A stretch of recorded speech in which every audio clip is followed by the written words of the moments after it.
This is how you change the cabin air filter in your 2014 to 2021 Toyota Tundra. The filter itself is actually located on the passenger side in the glove box. Once you're inside of the glove box, you're going to want to get rid of the shelf that comes in most Toyota Tundras. After that, you find this little door.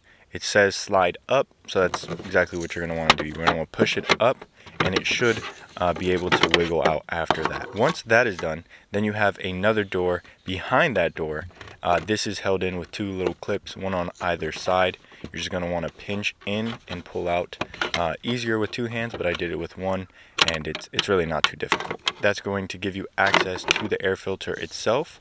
You're going to want to go ahead and pull it out. Be careful, don't wiggle it around too much because it does have some trash in it, and that would not be fun to clean out of your glove box. Once that's done, take it out, take a look at it in the light. Just, I don't know, it's kind of interesting to see the trash. Maybe it's not, just throw it away.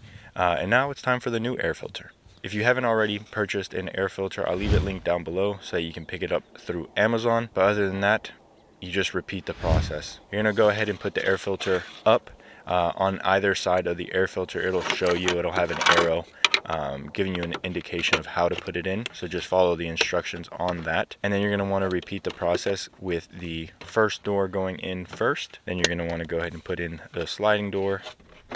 And then lastly, you're going to want to do the little shelf thing that you have in there. And once that's done, you're done. Hope you enjoyed. Like, comment, subscribe. See ya.